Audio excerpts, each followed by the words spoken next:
सुग्रीव के भाई बाली को श्री राम रूप में विष्णु जी ने धोखे से मारा था वृक्ष की ओट लेकर।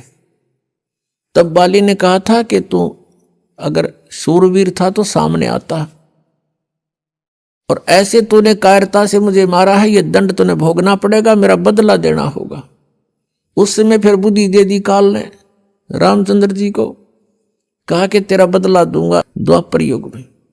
वही विष्णु श्री कृष्ण रूप में आए। वो बाली वाली आत्मा एक शिकारी बना। शिकारी ने एक विषाक्त तीर बनवा लिया जहर से बुझा हुआ, और श्री कृष्ण जी प्रभास क्षेत्र में एक पेड़ के नीचे लेटे हुए थे। वहां उसके पैर के तलवे में एक पद्म था। उस पद्म की बहुत चमक होती है, जैसे दिन के समय में 100 वाट का बल्ब जग रहा हो और उसकी टिमटिमाती सी रोशनी चमक दिखाई देती है। ऐसे वृक्ष के झुरमटों के बीच से उस शिकारी ने देखा कि कोई मृग बैठा है, लगता है उसकी आंखें चस रही है, और वो थे भगवान श्री कृष्ण जी के पैर में लगा हुआ पद्म। शिकारी ने आओ देखा ना ताव देखा, पत्तों के अंदर से निशाना साध दिया और उस तलवे पर ठोक दिया विषाक्त तीर, जिससे श्री कृष्ण जी का वध हुआ। उसके पश्चात 500 पांडवों के रिलेटिव थे, वो वहां पहुंचे। अर्जुन की ड्यूटी लगा दी। श्री कृष्ण ने मरते मरते कहा था कि अर्जुन तुम सभी यहाँ की औरतों को ले जाना, यहाँ कोई पुरुष बचा नहीं, आसपास के लोग इनकी बेइज्जती करेंगे, ये मेरी प्रार्थना है। तो अर्जुन सभी गोपियों को, सभी औरतों को लेकर के वहां चल पड़ा था, और वही धनुष उसके पास था जिससे उसने महाभारत का युद्ध जीता था। रास्ते के अंदर अर्जुन को भीलों ने घेर लिया, अर्जुन को पीटा और सारा धन लूट लिया। कुछ औरतों को भी साथ घसीट ले गए। अर्जुन खड़ा खड़ा देख रहा है और कांप रहा है, उसके हाथ से वो धनुष नहीं चल रहा है। अब जब वो सारा एपिसोड हो लिया, भील चले गए, तब अर्जुन कहता है कि ये कृष्ण हमारा दुश्मन था, रिलेटिव नहीं था, इसने हमारे साथ सदा धोखा किया। जब मैं युद्ध के मैदान में लड़ रहा था, मुझे इतनी शक्ति दे दी कि एक तीर से 20-20 मार देता था, और आज वही अर्जुन है, वही ये गांडीव धनुष है, आज ये मेरे से चल भी नहीं रहा। यहां परमात्मा कहते हैं कबीर परमेश्वर जी के मूल लखनी मूर्खा, गिनते हैं क्यों डार, तुम इसकी जड़ को नहीं पहचान रहे, इसका ये मूल कौन है, जड़ कौन है इन कुकर्मों की। तो भगवान श्री कृष्ण छलिया नहीं थे, ये काल सब खेल करवा रहा है। ये कहता है बलवानों का बल, बुद्धिमानों की बुद्धि मेरे हाथ में है, जब चाहे बल प्रदान कर दूं, जब चाहे मैं छीन लूं। जिसमें श्री रामचंद्र जी वनवास में थे, सीता जी का अपहरण हो गया था, उनकी धर्मपत्नी का, वो लिपट लिपट कर पेड़ों से और वन के वन्य जानवरों से रो रहे थे, पूछ रहे थे मेरी सीता को देखा। ऊपर से भगवान शिव और पार्वती भी झांक रहे थे। भगवान शिव ने प्रणाम किया क्योंकि ये उनके बड़े भाई हैं। पार्वती ने देखा कि आप किसको प्रणाम कर रहे हो। भगवान शिव ने कहा कि नीचे भगवान विष्णु हैं राम रूप में, मैं उनको प्रणाम कर रहा हूं। पार्वती कहने लगी भगवान होकर रोए, मैं तो नहीं मानती ये विष्णु जी हो सकते हैं, मैं इसकी परीक्षा लूंगी। भगवान शिव ने कहा कि तू परीक्षा मत लेना और सीता रूप मत बनाना, मेरे काम की नहीं रहेगी तू। उस समय तो पार्वती जी ने कहा कि ठीक है, मैं नहीं परीक्षा लूंगी। जब भगवान शिव जी इधर उधर गए सैर सपट्टे को, पीछे से सीता रूप बनाया, श्री रामचंद्र जी के सामने खड़ी होगी। अब रामचंद्र जी ने उस समय पार्वती जी को पहचान लिया, क्योंकि काल ने उसकी बुद्धि ऑन कर दी। और पहले ऑफ कर दी। अपनी पत्नी का तो न्यों पता ना हुआ, ले गया कौन उठा के, और फिर वो ज्योतिषी हो गया, भविष्य का वक्ता हो गया, एकदम पहचान लिया कि तू तो पार्वती है। एक दक्ष पुत्री यहां कैसे आ गई, भगवान शिव को क्यों छोड़ाई। वो शर्मिंदा हुई, आके भगवान शिव से कहा कि सचमुच वो तो सचमुच विष्णु जी हैं, आप ठीक प्रणाम कर रहे थे।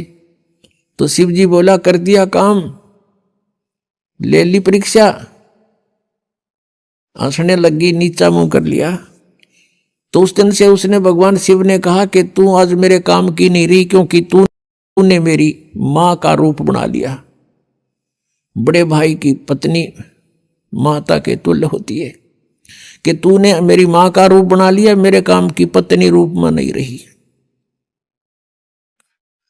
तो पुण्यात्मा युग काल के इसे बखेड़े हैं। अब उस पार्वती ने सोचा कि यो पक्का है जद का। अब यो मुंह तो बोला नहीं, बोलना बंद कर दिया। कई दिन तो रही उसके साथ, फिर वो बात ही नहीं कर रहा, मुंह फेर कर बैठ जाता है। पार्वती ने सोचा यो तो नरक हो गया, घर नहीं रहा। तो बेटी को फिर कुछ दिखाई नहीं देता, अपना पीहर दिखाई देता है मायका। उन्होंने सोचा अपने मां के चलती हूं, कुछ दिन इसकी बुद्धि ठिकाना आ जाएगी। अब वो आ गई राजा दक्ष के घर पे, अपने पिता के घर पे। उधर से राजा दक्ष के घर पर एक यज्ञ चल रहा था, धार्मिक अनुष्ठान हो रहा था। और धार्मिक अनुष्ठान में ये नियम था उनका, ब्राह्मणों का बनाया हुआ, ऋषियों का।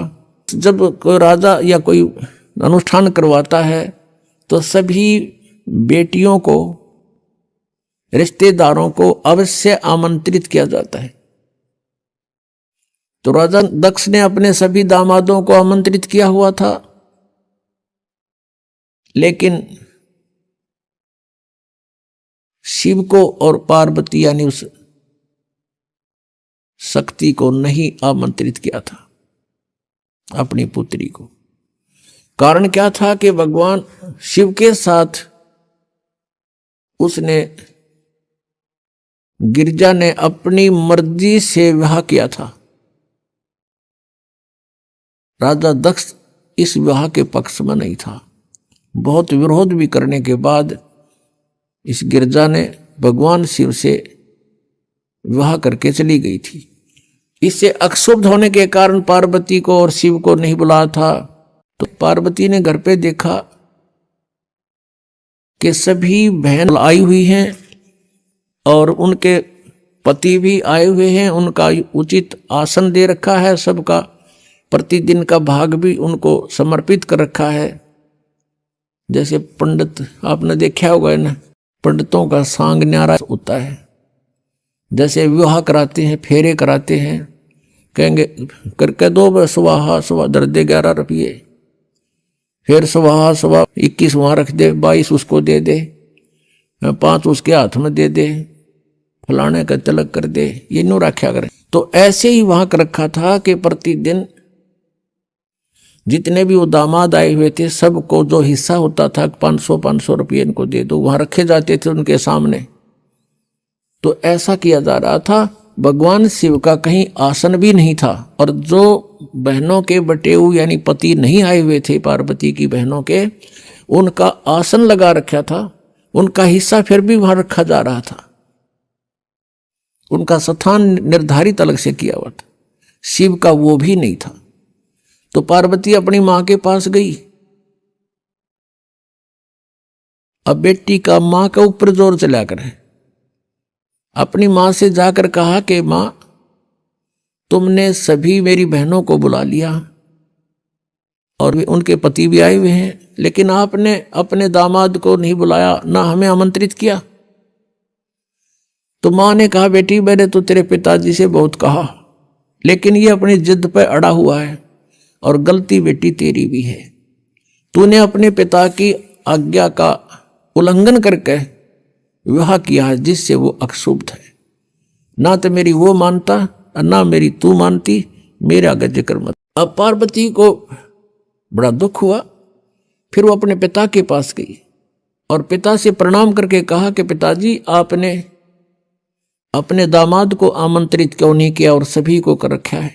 राजा दक्ष ने कहा कि तेरे को किसने बुलाया है, तू आई क्यों यहां पर, बिना बुलाए नहीं आना चाहिए था तुझे, तूने अपनी मर्जी से ये सारा काम किया है, मैं उसके दर्शन भी नहीं करना चाहता, ऐसे पागल के जिसके गले में सांप पड़े हो, मैंने अपनी बेइज्जती करवानी है यहां अपने समाज में, और तो भी मत आना, यहां से निकल जा वापस। अब इस बात से वो बहुत दुखी होगी। कौन? वो पार्वती। उसने देख लिया कि ना शिव जी वहां मेरा ठिकाना रहा, यहां पिताजी ने धिक्कार दिया मुझे, तो अब और कोई विकल्प नहीं रहा। अब उसने गुस्सा आ गया कि मैं तेरे यज्ञ कराती हूं सफल। उस हवन कुंड में ये क्या करा करते ये ब्राह्मण लोग। ब्राह्मण का अर्थ कोई जाति विशेष नहीं, जो गुरु पद प्राप्त है उसको ब्राह्मण कहते हैं। जो ब्राह्मण सोए जो ब्रह्म पहचाने, ये ब्रह्म तो पहचाना नहीं था, लेकिन ये नकली ब्राह्मण जरूर प्रसिद्ध हो रहे थे गुरु रूप में।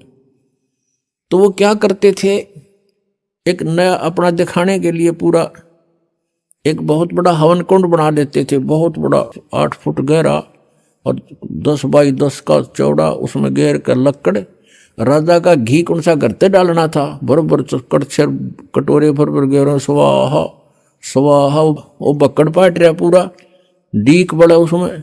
वह पार्वती उस कुंड में, हवन कुंड में कूद गई और जड़गी सारी। तत्परता से उसको निकाल अवश्य लिया, लेकिन वो उसका अस्थि पंजर शेष था, सब मांस और वो चाम जल चुका था, केवल हाड शेष थी। इस बात का पता चला भगवान शिव ने। अब वहां से चला अपनी सेना लेकर, कि दक्ष न मैं करूंगा सीधा। अब इस बात का पता चल गया दक्ष को कि भगवान शिव चल पड़े अपनी पूरी गणों को लेकर के। उधर से जो आए हुए थे अतिथि, उनमें ब्रह्मा जी और विष्णु जी भी उपस्थित थे। अब जब उनको न्यू पता चला कि शिव जी आ रहे हैं पूरी सेना के साथ, तो भगवान विष्णु भी खिसकन लगे और ब्रह्मा जी भी खिसकन लगे। ब्रह्मा जी तक खिसके गए, कंते कंते भी चले गए, कौन मरे सिर फड़वा के। दक्ष ने भगवान विष्णु से हाथ जोड़कर कहा, आपको मैंने संरक्षक रूप में बुला रखा था, मेरी यज्ञ संपूर्ण हो तब तक आपको आमंत्रित था, आप मेरी रक्षा के लिए आए थे, आप भी जा रहे हो। विष्णु जी ने मना किया कि नहीं, मैं जा रहा हूं, नहीं रुक पाऊंगा। ज्यादा कहने से विष्णु जी रुक गए। उधर से शिव जी ने अपना एक गन तैयार किया अपनी जटा से, अपने मंत्र सिद्धि से, और उसको भेज दिया बहरों को कि जा तू उनके साथ युद्ध कर, मैं आ रहा हूं पीछे पीछे, पहले तू संभाल उन्हें। भगवान विष्णु का उसका युद्ध हुआ, विष्णु जी युद्ध में पराजित होकर के भाग गए छोड़कर उन्हें। उधर से भगवान शिव आ गया। शिव जी ने राजा दक्ष की नाड़ काट दी, गर्दन काट दी। ये तो लंबी कहानी है। फिर और वो कहते हाथ पांव जोड़े, उसने रहम आ गया, एक बकरे की गर्दन उसका दक्ष का ला दी, बकरे का मुंह कर दिया ऊपर से। अब जब तक इनके श्वास हैं तो ये भगवान उनको एज इतना लाभ दे सकते। फिर क्या देखा, अब पार्वती को वहां जला हुआ देखा। भगवान शिव में मोह का सागर उमड़ गया। जब तक मुंह फेर कर सोया था, और अब उस जले हुए कंकाल को सीने से लगा लिया उठा के, और पार्वती पार्वती पार्वती पागल सा होकर न घूमो जंगला में गए, नाना ने दौड़ा। कहते 10,000 वर्ष तक ऐसे भटकता रहा, और उस अस्थि पिंजर को साथ सीने से लगा रहा पार्वती जान के। कहते हैं फिर भगवान ने देखा कि ये तो बिल्कुल मोह के अंदर पागल हो चुका है। कहते हैं सुदर्शन चक्र से उस अस्थि पिंजर के यानी पार्वती वाले उस बॉडी के हड्डों को सुदर्शन चक्र से छिन्न भिन्न कर दिया। कहते हैं जहां आंख पड़ी वहां नैना देवी, जहां धड़ गिरा वहां वैष्णो देवी, जीभ गिरी वहां ज्वाला देवी के मंदिरों की स्थापना होगी। अपुरात्माओं ये जैसे वैष्णो देवी का मंदिर, ज्वाला जी का मंदिर और जैसे नैना देवी का मंदिर, ये जो मंदिर होते हैं ये यादगार होती हैं। ये यादगार बनाई गई थी कि जो इतिहास है पुराणों में, आने वाले समय में कोई इनको झूठा ना कह दे, इसलिए वो यादगार बनाई गई थी, छोटी छोटी मंडी सी। और वहां पर पुजारी बैठा दिए गए थे, आसपास के लोगों के द्वारा एक पैसा इकट्ठा करके उनको वहां एक नौकरी के तौर पर छोड़ दिया था कि तुम आने वालों को यहाँ कोई दर्शनार्थ आवत इतिहास बताना कि ये मंदिर ऐसे बना है। बस इतना काम था उस पुजारी का। फिर समय बदलता चला गया, उसको किसी ने पैसे देने बंद कर दिए, तो उसने फिर वहां चढ़वाना शुरू कर दिया कि भाई आए हो तो दान भी करो। ऐसे फिर पीढ़ी दर पीढ़ी चल करके तो वहां इस प्रकार दक्षिणा का भी एक रिवाज बन गया। वास्तव में ये सिर्फ इतना ही काम है कि ये यहाँ ऐसी घटनाएं घटी थी जैसे। तो पुण्यात्माओं आगे चलते हैं, इसी कथा को पूरा करते हैं। अब प्रसंग चल रहा है कि भजन करो उस रबदा जो दाता है कुल सबका। जैसे हम श्री ब्रह्मा जी, श्री विष्णु जी, श्री शिव जी की पूजाएं करते हैं तो इन भगवानों की सतिथि इस ज्ञान से पता चलेगा। अब क्या होता है कि जब भगवान शिव ने देखा कि अस्थि पिंजर भी नहीं रहा तेरे पास, फिर उसका मोह भंग हो गया। मोह भंग हुआ तो उसने जो सोचा कि ये हालत मेरी किस कारण से हुई। उसने अपनी सूझबूझ से इसका कारण खोजा कि भी मैंने विवाह करवाया और पत्नी पर विश्वास किया, मेरी पत्नी ने मेरे से विश्वासघात किया, मेरे से पीछे से जाकर के एक परपुरुष से इसने बात की और अन्य रूप धारण कर लिया। ये कुछ भी कर सकती थी, जिस कारण से वो अक्षुब्ध हो गया और उससे बात करनी बंद कर दी कि मैं तेरे ऊपर बहुत विश्वास करता था, तू भी विश्वासघातन निकली, तो मैं किस पे विश्वास करूं। इस निष्कर्ष से भगवान शिव ने सोचा कि मैंने विवाह करवाया तो पत्नी में मोह हुआ और पत्नी बेवफा निकली। अब ऐसा यत्न करूं कि मेरे अंदर ये काम वासना समाप्त हो जा, जिस कारण से मुझे विवाह की आवश्यकता पड़ी। इसका मूल नाश करने के लिए वासना का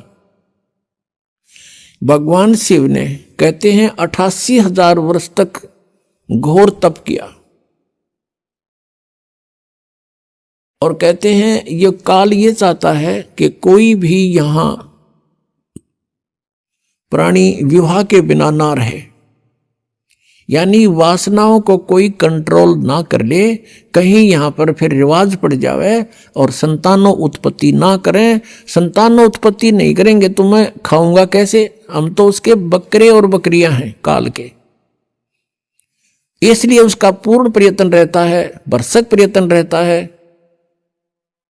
कि कोई भी प्राणी वासना रहित ना हो जाए। अब उसने क्या किया, कामदेव को एक पुरुष रूप तैयार करके वहां भेज दिया। अपना आत्मा जैसे ऑल आउट होती है, ऑल आउट को कहीं लगा दिया जाए घर के कमरे किसी कक्ष में, तो वहां मच्छर चक्कर काटना शुरू कर देते हैं, उसको ऐसे डगमगा जाते हैं, गिरने लग जाते हैं, उनके बस की बात नहीं होती। ऐसे एक देव है, उसके अंदर उसने ये गुण विशेष पर रखा काल ने, और वो जाकर के वहां बैठा दिया उसके आसपास। तो उसके कारण भी भगवान शिव जी में कोई अंतर नहीं हुआ, वो तप करता ही रहा। फिर उसने कामदेव ने अपनी पत्नी, उसका नाम रति है, उसको भेजा। वो बहुत खूबसूरत है, भगवान शिव के सामने डांस करने लगी। उसने सारा कुछ कर लिया, भगवान शिव पर कोई असर नहीं हुआ। और यहां तक कहते हैं कि भगवान शिव ने अपना तीसरा नेत्र खोल के और कामदेव को वहां नाश कर दिया, भस्म कर दिया। तो फिर ये सब काल के जाल हैं जो ब्रह्मा विष्णु महेश के भी समझ में नहीं आई थी ये बातें। भगवान शिव ने सोच लिया कि मैं अब वासना रहित हो गया, अब ना रहेगा बांस ना बजेगी बांसुरी, ऐसा काम कर दिया। वहां से चल, अब काल ने सोचा भैया तो बात बिगड़ेगी, दूसरे और देखा ये ऐसे ही फिर बैठ जाएंगे हठ योग करने के लिए, यह तो बात बनी नहीं, कहीं औरों की भी रुचि ना हो जाए, हम भी भगवान शिव जी की तरह से वासना रहित होएं।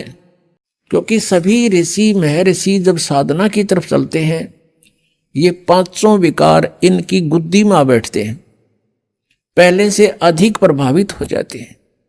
तो सभी ने ये चेष्टाएं की थी कि किसी ना किसी तरह पहले इन्हीं राक्षसों को नाश करें और फिर भक्ति करें।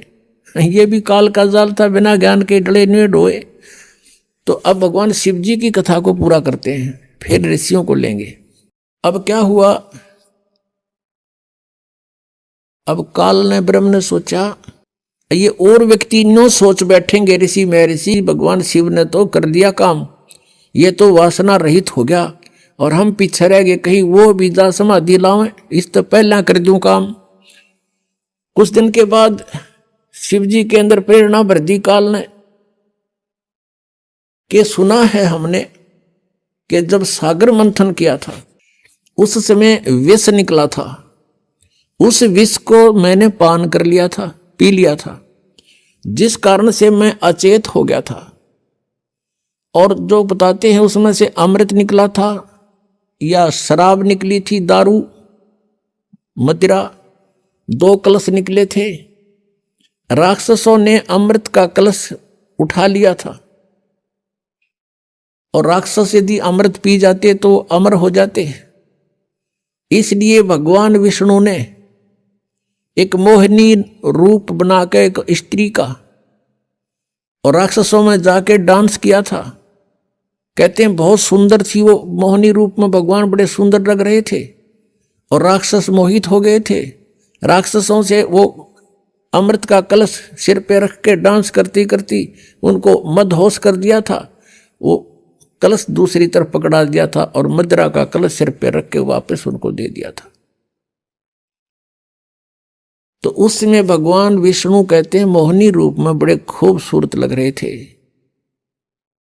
अब भगवान शंकर के मनमाई के भगवान विष्णु के पास चलते हैं, क्यों ठाली हो गया था ना पार्वती साथ में, तो चलो वहां बातचीत करते हैं और उनसे वो रूप देखूंगा। अब मैं होश हवास में हूं भाई, उस रूप को पूछूंगा कैसा रूप था, एक बार बना के दिखाओ। इस उद्देश्य से भगवान शिव जी आगे विष्णु जी के लोक में और बैठ गए उनकी पौड़ी में आके, उनके गेस्ट रूम में बैठ गए। विष्णु जी पता लगा अंदर से आए, कुशल मंगल हुई। कुछ देर के बाद भगवान शिव ने अपना उद्देश्य जाहिर किया, प्रकट किया कि मैं इस उद्देश्य से आया हूं। मैंने सुना है कि आपने सागर मंथन के समय एक बहुत सुंदर मोहिनी रूप बनाया था। भगवान मैं देख नहीं सका था, आज कृपा मुझे वो रूप बनाकर दिखा दो। भगवान विष्णु हंसने लगे कि हे भोलेनाथ, वो तो कोई सर्कमस्टांस थे और जब वो बनाना पड़ गया, ये बताओ नी रूप बनाऊं, कोई बात हुई या मुझे शर्म लगेगी। अब भगवान शिव जी कहने लगे कि जब तक आप मुझे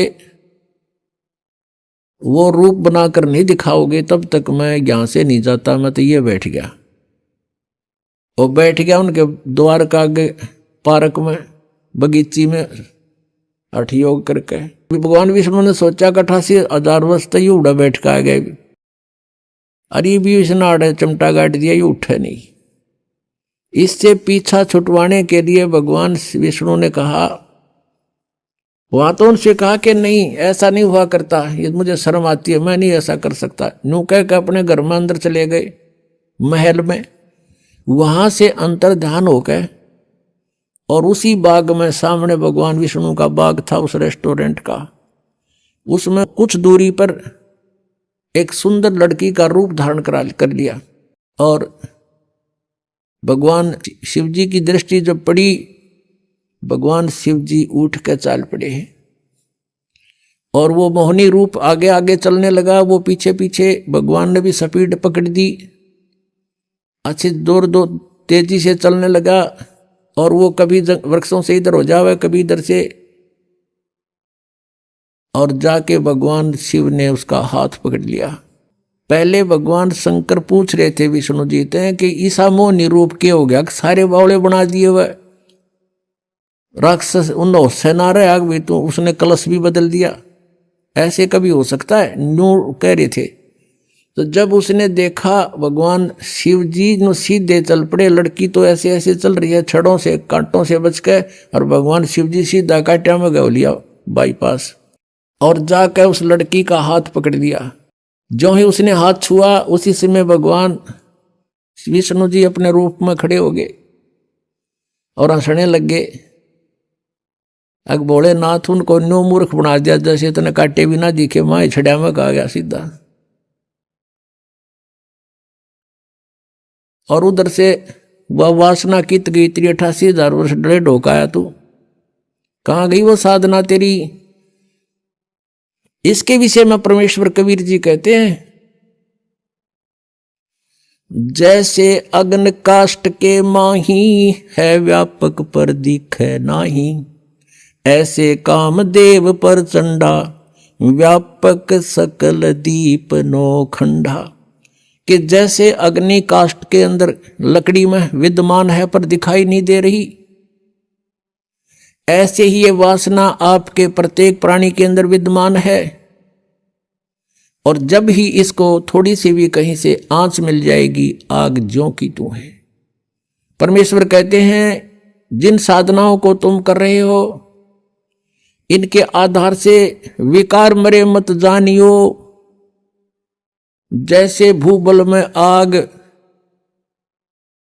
जैसे गोस्सा होता उपले, या कोई अग्नि को जो लकड़ी जल जाती है, धंधकती रह जाती है, उसको अंगार बोलते हैं। उस अंगार को राख में दबा दिया जाता है, और कुछ घंटों के बाद उस राख को ऊपर से ऐसा लगता है जैसे ये बिल्कुल शांत हो चुकी है, उसमें कोई हीट नहीं रहती, गर्मी नहीं होती।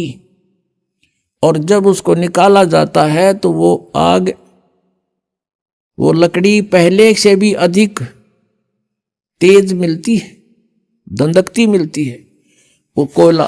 तो यहां परमात्मा कहते हैं, जो साधनाएं तुम करते हो ये व्यर्थ प्रयत्न डले ढो रहे हो।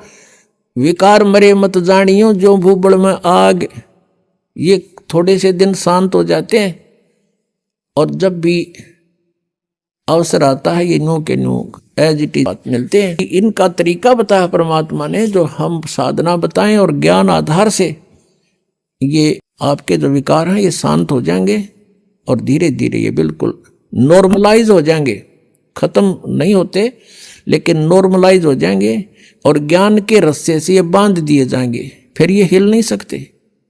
अब कितना ही शरारती पशु है, उसने अच्छा करड़ा बांध दे मोटे रस्से थे, वो करें जाएगा फू फू, अपनी थोड़ी बहुत रेंज होती है उसकी, तो वो कहानी नहीं कर सकता। ऐसे ये परमात्मा के ज्ञान से और इस भक्ति की शक्ति से ये ऐसे कंडम हो जाएंगे।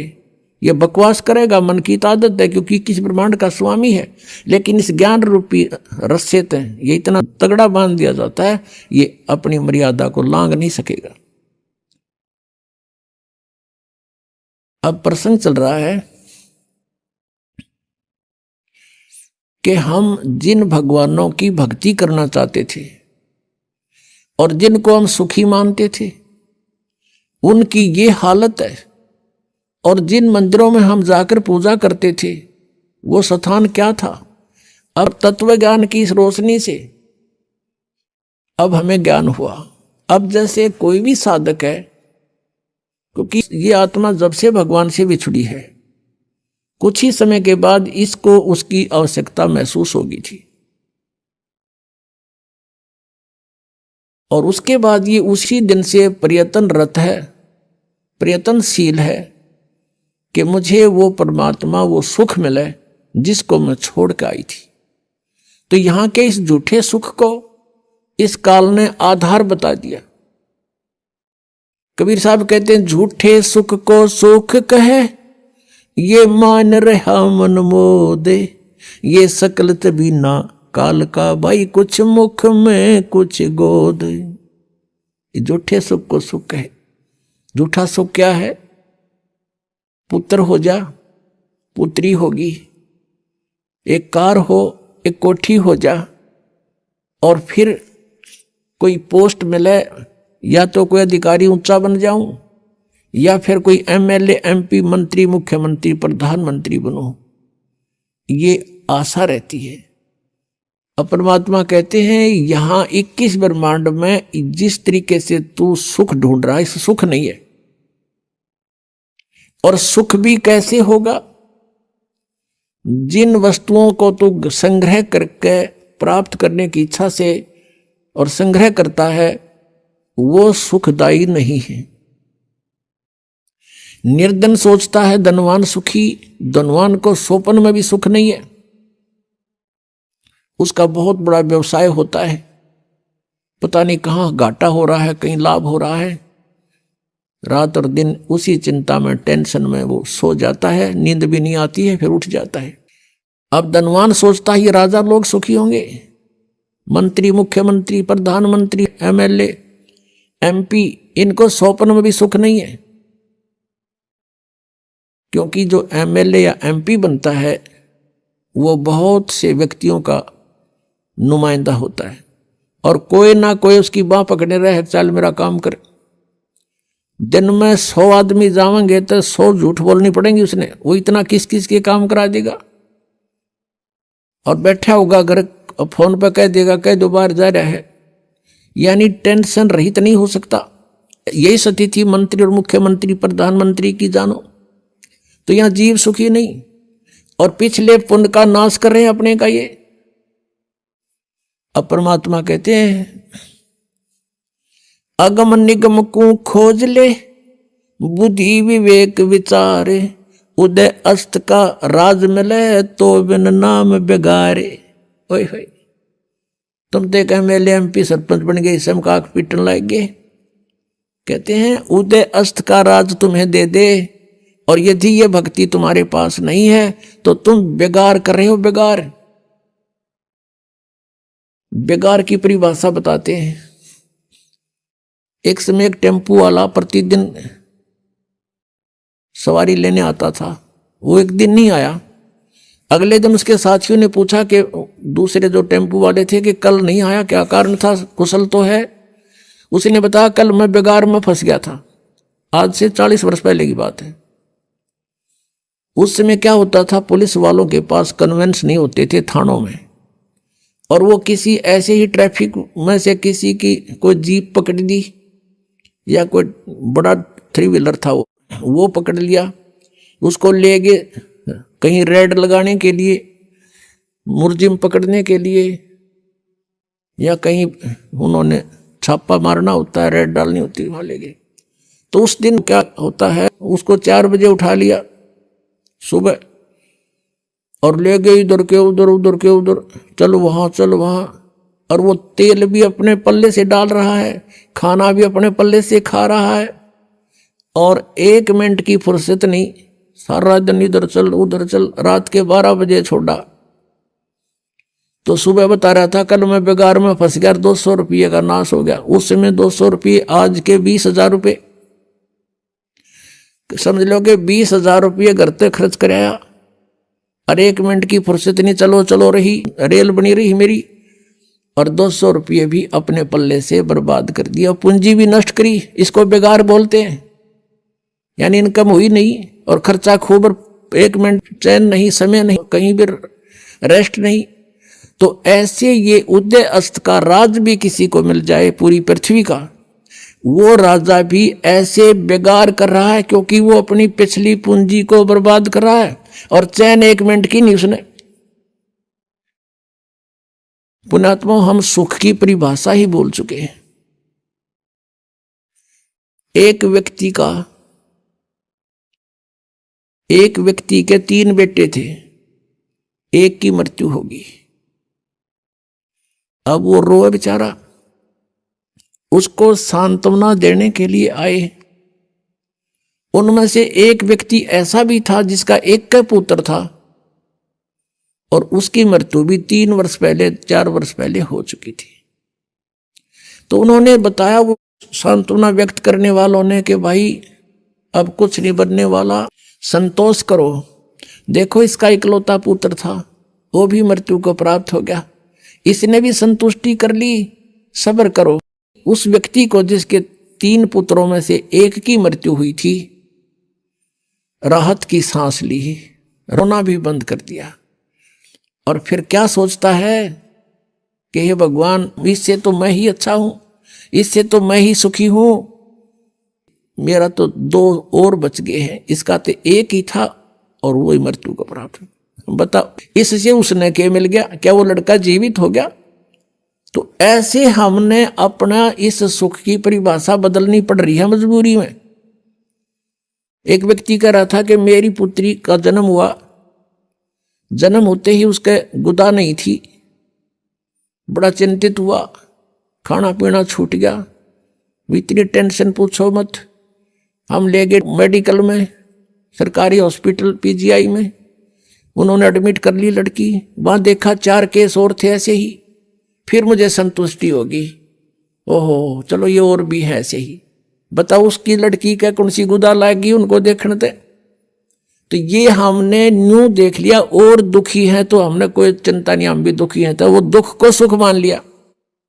तो परमात्मा कहते हैं झूठे सुख को सुख कह ये मान रहा मनमोद, और ये सकल चबीना काल का, और कुछ मुख में कुछ गोद।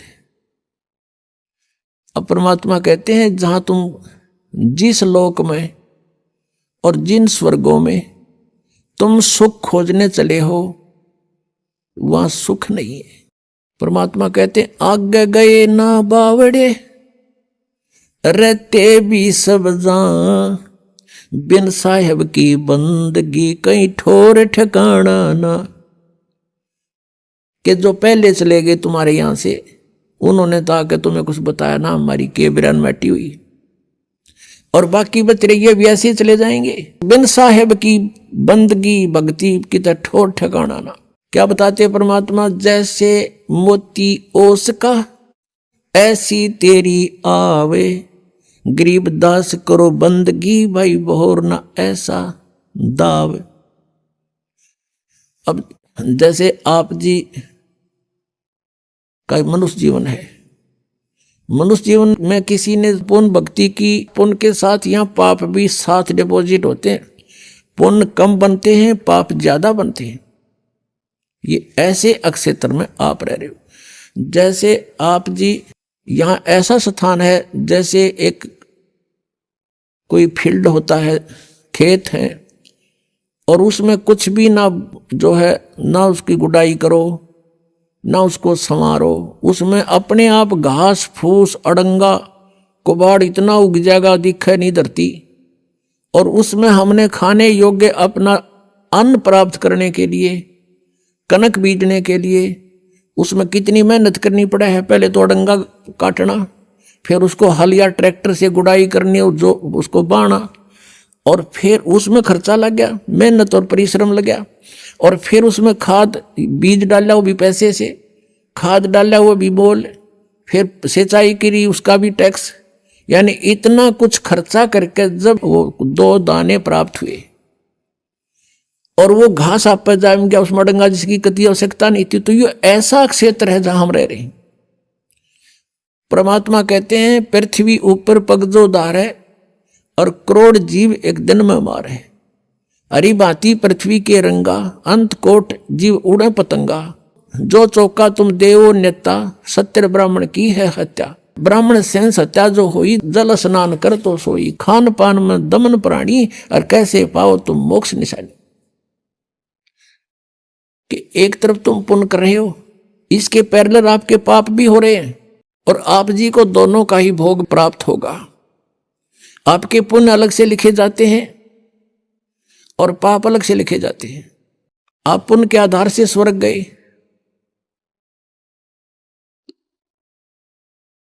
तो यहां थोड़ा कंसेप्ट क्लियर करना पड़ेगा कि जैसे आप जी एक पूर्ण परमात्मा परम अक्षर ब्रह्म को छोड़कर अन्य किसी को इष्ट बनाकर किसी भी प्रभु की, देव की पूजा करते हो, भगवान की, पुरुष की, जैसे सरपुरुष और अक्षर पुरुष। गीता जी अध्याय नंबर 15 के श्लोक 16-17 में 3 पुरुष बताए हैं कि सरपुरुष, एक अक्षर पुरुष, एक परम अक्षर पुरुष। उत्तम पुरुष तो अन्य वो परम अक्षर पुरुष है, परम अक्षर ब्रह्म है। गीता जी अध्याय नंबर 8 के श्लोक नंबर 3 में जिसके विषय में कहा गया कि वो परम अक्षर ब्रह्म है। अर्जुन ने जब गीता जी अध्याय नंबर 8 के श्लोक नंबर 1 में प्रश्न किया था, उसका उत्तर 8 के 3 में दिया। तो ये 3 पुरुष हैं, सरपुरुष भी नाशवान, अक्षर पुरुष भी नाशवान, केवल परम अक्षर पुरुष, परम अक्षर ब्रह्म, ये अविनाशी परमात्मा है। आज का जो सत्संग का विषय है, भजन करो उस रबदा जो दाता है कुल सबका। अब ये कंसेप्ट क्लियर करने के लिए सारा कुछ इतिहास जीवनी सुनाई जा रही है।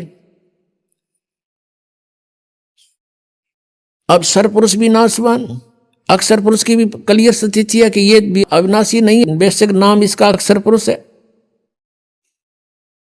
और वो परमात्मा तो अन्य ही है। गीता जी अध्याय नंबर 15 के श्लोक 17 में उसकी भक्ति करने से उस परमेश्वर के नाम में इतनी शक्ति है, उस सत्य नाम में, सच्चे नाम में जो 2 अक्षर का होता है, कि हमारे सभी पापों का वो नाश कर देती है। और अन्य भगवान से श्री विष्णु जी, श्री ब्रह्मा जी, श्री शिव जी, और से ब्रह्म, सरपुरुष और अक्षर पुरुष, ब्रह्म और ये परब्रह्म कहते हैं अक्षर पुरुष को, इनकी भक्ति से पाप नाश नहीं हो सकते। वर्क डन सभी को मिलेगा, जो किया है वो फल अवश्य प्राप्त होगा, पाप भी मिलेगा, पुण्य भी मिलेगा। इसलिए उन भगवानों की भक्ति से जीव सुखी नहीं हो सकता, क्योंकि अगर पुण्य के कारण कहीं स्वर्ग में 2 घंटे रुक आए तो बाकी घंटे उन पापों को भोगना पड़ेगा। इतने अत्यधिक पाप बनते हैं। पुण्य तो करने से बनते हैं और पाप अपने आप बनते हैं। यहां पर अब प्रसंग क्या है, अब कारण क्या है कि जैसे किसी ने लाइसेंस बनवा रखा है, ड्राइविंग लाइसेंस यानी गाड़ी चालक का लाइसेंस बनवा रखा है, सर्टिफिकेट, तो वो गाड़ी चलाता है, यदि उससे दुर्घटना हो जाती है तो वो 90% बरी है कि भी ये ट्रेंड आदमी है, ये अनजान नहीं था, इत्तेफाक से दुर्घटना होगी, किसी दूसरे की भी गलती से हो सकती है, तो इसलिए इसको निर्दोष साबित कर दिया जाता है। और जिसके पास लाइसेंस है, नहीं गाड़ी चला रहा है, उससे दुर्घटना हो जाती है तो सीधा अंदर जेल में होता है वो, उसका कोई विकल्प नहीं।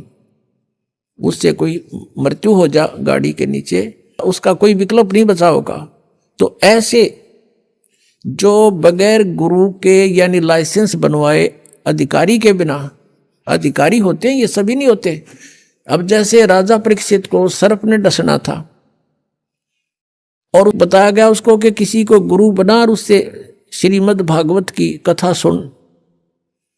अब वहां पर उसके लेखक भी बैठे थे, व्यास जी, उसने भी गुरु बनने से इनकार कर दिया और पाठ कथा करने से भी इनकार कर दिया, क्योंकि वो अधिकारी नहीं थे और अधिकारी और 7वें दिन परिणाम आना था उसका। इसलिए सब पीछे को खिसक गए कि नहीं, हम गुरु पद योग्य नहीं है। तो कहां से? स्वर्ग से। और सुखदेव जी को बुलाया गया, वहां राजा परीक्षित ने उनको गुरु बनाया और फिर उन्हें 7 दिन कथा सुनाई। तो अनधिकारी से लिए हुए नाम से भी आपको कोई राहत नहीं मिलेगी,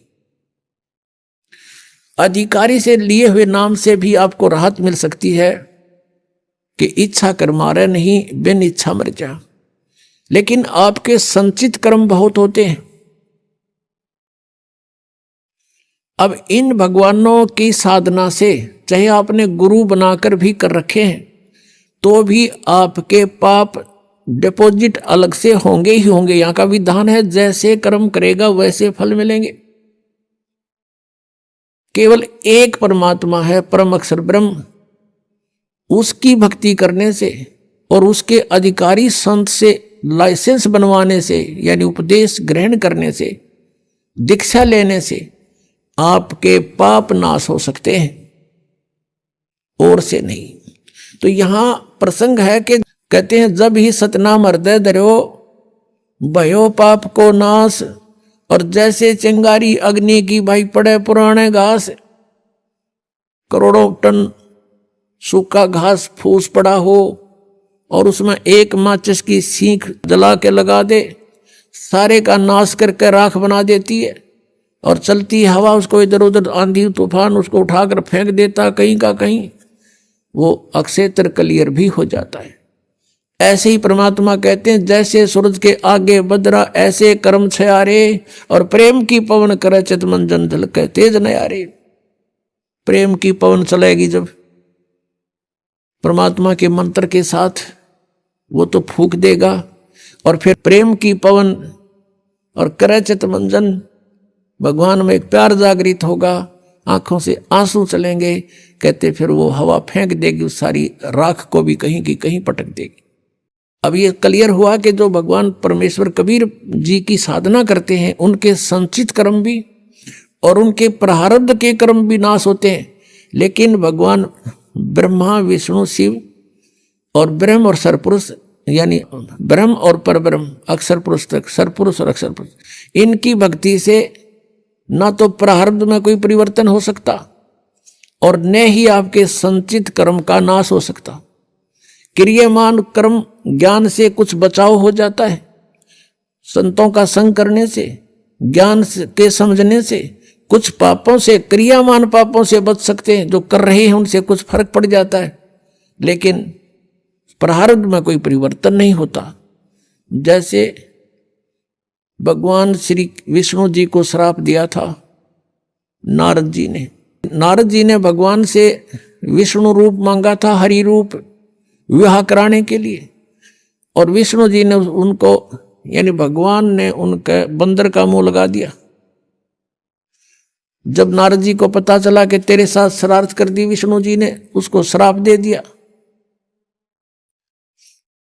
कि आज तूने मेरे को बंदर का मुंह लगाया। एक औरत के लिए आज मैं व्याकुल था, एक पूरा जीवन तू अपनी पत्नी के वियोग में बितावेगा।